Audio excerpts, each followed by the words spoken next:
नमस्कार कहा में आपका स्वागत है। आज हम लोग बात करेंगे भूमि के रक्षक और एक लोकप्रिय नेता और बलवान योद्धा जिनका नाम था छत्रपति शिवाजी महाराज। भारतीय इतिहास में छत्रपति शिवाजी महाराज का स्थान अत्यंत महत्वपूर्ण है। उन्होंने स्वतंत्रता, न्याय और धर्म के प्रति अपनी प्रतिबद्धता के लिए प्रसिद्ध हुए। छत्रपति शिवाजी की कहानी भारतीय जनता के बीच एक महान नेता और योद्धा के रूप में भूमिका है। छत्रपति शिवाजी का जन्म 19 फरवरी 1630 को शिवनेरी किले में हुआ था। उनका पूरा नाम शिवाजी भोसले था। पिता का नाम शाहजी भोसले था और माता का नाम जीजाबाई था, जिनको माना जाता है कि वो एक यादव कन्या थी और उन्होंने ही शिवाजी को प्रशिक्षण दिया था, जिससे उन्होंने ऐसी समानता दिखाई थी महाभारत और रामायण से कहानियां सुना के, जिससे शिवाजी प्रेरित हुए। उनकी माता ने ही उनका नाम देवी शिवाई के नाम पर उनका शिवाजी रखा था। उन्होंने ही उनको बचपन में राजनीति और युद्ध विद्या की शिक्षा दी थी। उनका लालन पालन स्थानीय संरक्षक दादाजी पूर्णदेव, जीजाबाई और समर्थ गुरु रामदास की देखरेख में हुआ था। उनके पिता मालोजी राजे भोसले, जो अहमदनगर सल्तनत के एक प्रभावशाली जनरल थे, पुणे, चाकड़ और इंदापुर के देशमुख भी थे। शिवाजी का विवाह सन 14 मई 1640 में सईबाई निबालकर सई भोसले के साथ लालमोहन पुणे में हुआ था। वैसे तो शिवाजी की 8 पत्नियां थीं, लेकिन उसमें सबसे महत्वपूर्ण सई भोसले थी, जो उनकी प्रमुख और पहली पत्नी थी। वह अपने पति के उत्तराधिकारी संभाजी की मां थी। उनके 8 विवाह करने का भी एक कारण था, जिसके तहत उन्होंने सभी मराठा सरदारों को एक छत्र के नीचे लाने में सफलता प्राप्त की थी। शिवाजी महाराज ने 19 वर्ष की आयु में ही जो पहला दुर्ग था, तोरण का दुर्ग, उस पर उन्होंने फतह हासिल कर लिया था। कहीं कहीं यह मिलता है कि पहला रोहिदेश्वर का दुर्ग था, लेकिन जनरली ये देखा गया है कि जो इतिहासकार हैं वो तोरण के दुर्ग को ही मानते हैं। शिवाजी ने सुल्तान आदिल शाह के पास अपना दूत भेजकर एक खबर भिजवाई थी कि वे पहले किरदार की तुलना में बेहद कम रकम देने को तैयार हो गए हैं और यह क्षेत्र उन्हें सौंप दिया जाए। उन्होंने आदिल शाह के दरबारियों को पहले भी रिश्वत देकर अपने पक्ष में कर लिया था और दरबारियों की सलाह के मुताबिक आदिल शाह ने शिवाजी महाराज को उस दुर्ग का अधिपति बना दिया। उस दुर्ग में मिली संपत्ति से शिवाजी महाराज ने दुर्ग की सुरक्षात्मक कर्मियों की मरम्मत का काम करवाया। शिवाजी की मुगलों से जो पहली मुठभेड़ थी, वह बीजापुर और मुगल दोनों उनके शत्रु थे। उस समय शहजादा औरंगजेब दक्कन का सूबेदार था। इसी समय 1 नवंबर 1656 को बीजापुर के सुल्तान आदिल शाह की मृत्यु हो गई, जिसके बाद बीजापुर में अराजकता का माहौल पैदा हो गया। इस स्थिति का लाभ उठाकर औरंगजेब ने बीजापुर पर आक्रमण कर दिया और शिवाजी ने औरंगजेब का साथ देने की बजाय उस पर धावा बोल दिया। उसकी सेना ने जुन्नार नगर पर आक्रमण कर ढेर सारी संपत्ति के साथ 200 घोड़े लूट लिए। अहमदनगर से 700 घोड़े, 4 हाथी के अलावा उन्होंने गुंडा तथा रेसिंग के दुर्ग पर लूटपाट मचाई। इसके परिणाम स्वरूप औरंगजेब शिवाजी से खफा हो गया और मैत्री वार्ता समाप्त हो गई। शाहजहां के आदेश पर औरंगजेब ने बीजापुर के साथ संधि कर ली और इसी समय शाहजहां बीमार पड़ गया। उसके व्याधिग्रस्त होते ही औरंगजेब उत्तर भारत चला गया और वहां शाहजहां को कैद करने के बाद मुगल साम्राज्य का शाह बन गया।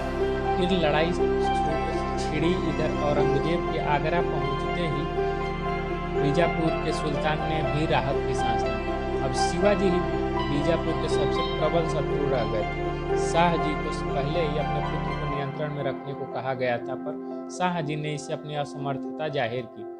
शाह जी यानी शिवाजी के पिता जो थे, शिवाजी से निपटने के लिए बीजापुर के सुल्तान ने अब्दुल्ला भटारी अफजल खां को शिवाजी के विरुद्ध भेजा। अफजल खां ने 1,20,000 सैनिकों के साथ 1659 में कूच किया। तुजलापुर के मंदिरों को नष्ट करता हुआ सतारा के 30 किलोमीटर उत्तर वाई शिवरल के नज़दीक तक आ गया था। पर शिवाजी प्रतापगढ़ के दुर्ग पर ही रहे। अफजल खान ने अपने दूत कृष्ण जी भास्कर को संधि वार्ता के लिए भेजा। उसके मार्फत ये संदेश भिजवाया कि अगर शिवाजी बीजापुर की अधीन स्वीकार कर लें तो सुल्तान उसे उन सभी क्षेत्रों का अधिकार दे देंगे जो शिवाजी के नियंत्रण में है। साथ ही शिवाजी को बीजापुर के दरबार में एक सम्मानित पद प्राप्त होगा। हालांकि शिवाजी के मंत्री और सलाहकार इस संधि के पक्ष में नहीं थे और ये वार्ता उनको रास नहीं आई। फिर बाद में उन्होंने अफजल खां को 10 नवंबर 1659 को मार दिया। जब उत्तर भारत में औरंगजेब ने बादशाहत अपनी कायम कर ली, उसके बाद उसका ध्यान दक्षिण की तरफ गया। तो तब वो शिवाजी की बढ़ती प्रभुता से परिचित था और उसने शिवाजी पर नियंत्रण रखने के लिए अपने मामा शाइस्ता खां को दक्षिण का सूबेदार नियुक्त कर दिया। शाइस्ता खां अपने 1,50,000 फौज लेकर सुपन और चाकन के दुर्ग पर अधिकार कर पूना पहुंचा। उसने 3 साल तक मावल में लूटपाट की। एक रात शिवाजी ने अपने 350 मौलों के साथ उस पर हमला कर दिया। शाइस्ता तो खिड़की के रास्ते बच निकलने में कामयाब रहा, पर इसी क्रम में 4 अंगुलियों से हाथ धोना पड़ा। शाइस्ता खां के पुत्र अबुल फतह तथा 40 रक्षकों और अनगिनत सैनिकों का कत्ल कर दिया गया। यहाँ पर मराठों ने अंधेरे में स्त्री पुरुष के बीच भेद न पाने के कारण जनान खाने की बहुत सी औरतों को मार डाला था। इस घटना के बाद औरंगजेब ने शाइस्ता को दक्कन के बदले बंगाल का सूबेदार बना दिया और शाहजादा मुअज्जज शाइस्ता की जगह लेने भेजा गया।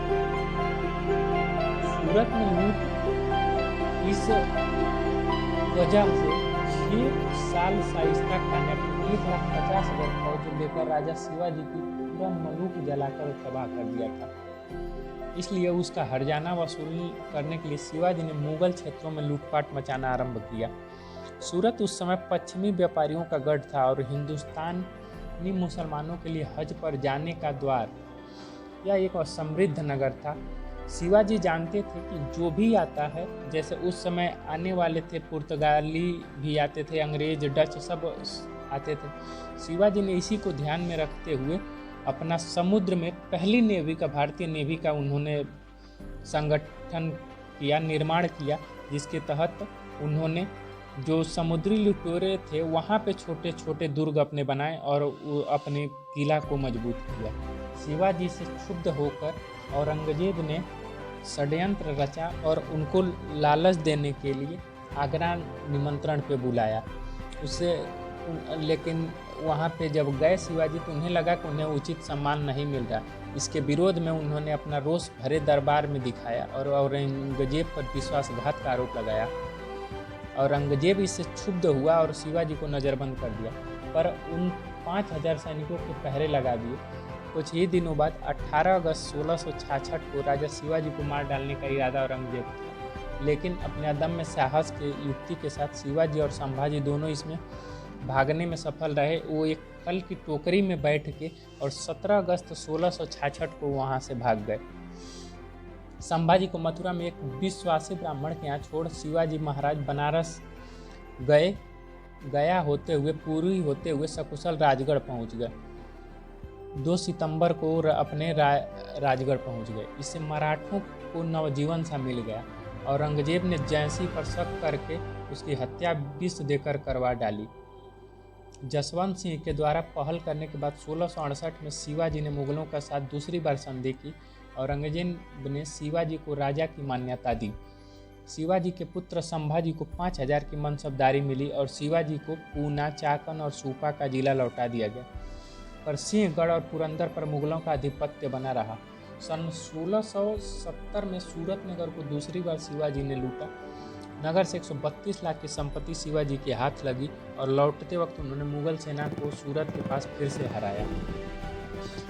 इसके बाद शिवाजी का अदम्य साहस देखकर 1674 में शिवाजी ने उन सभी प्रदेशों पर अधिकार कर लिया जो पुरंदर संधि के तहत मुगलों को दी गई थी। उसके बाद उनका 1674 में राज्याभिषेक हुआ। जब ये बात शिवाजी के राज्याभिषेक होने के पहले मुगलों ने ये ऐलान कर दिया था कि जो भी ब्राह्मण शिवाजी का राज्याभिषेक करेगा उसको हम लोग मृत्यु दंड देंगे। इसके डर से कोई भी ब्राह्मण उनका राज्याभिषेक नहीं करना चाहता था। इसके लिए काशी से 3 ब्राह्मण चुपके से किसी भी तरह उनके पास पहुंचे और उनका राज्याभिषेक किया गया। इस कारण से 4 अक्टूबर 1674 को दूसरी बार शिवाजी ने छत्रपति की शादी कर दी। 2 बार हुए इस समारोह में 50 करने तक इस समारोह में हिंदवी स्वराज की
धार्मिक सहिष्णु भी थे।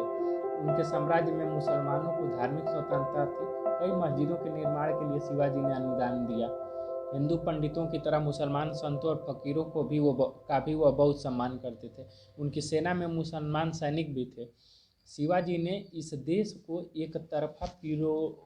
एक माले में पिरोने का काम किया और इस देश को एकजुट किया। शिवाजी महाराज ने अपने सामरिक कौशल के साथ साथ न्यायप्रिय और लोकप्रिय शासक के रूप में भी अपनी ऊर्जा बिखेरी। उन्होंने अपने राज्य को अच्छे तरीके से प्रबंधित किया और अपनी जनता की रक्षा के लिए सजग रहे। उन्होंने मिलजुल कर रहना और आपसी समर्थन का दावा किया। शिवाजी ने अपने समर्थकों और सामंतों के साथ मिलजुल कर रहकर अपने साम्राज्य को मजबूत बनाया। छत्रपति शिवाजी महाराज का योगदान भारतीय समाज में अद्वितीय है। उनकी बहादुरी, न्यायप्रिय और राष्ट्रभक्ति ने उन्हें एक महान नेता बना दिया। उनकी शौर्य गाथाएं आज भी हमें प्रेरित करती हैं और उनकी अद्भुत कथाएं हमें इतिहास के पन्नों पर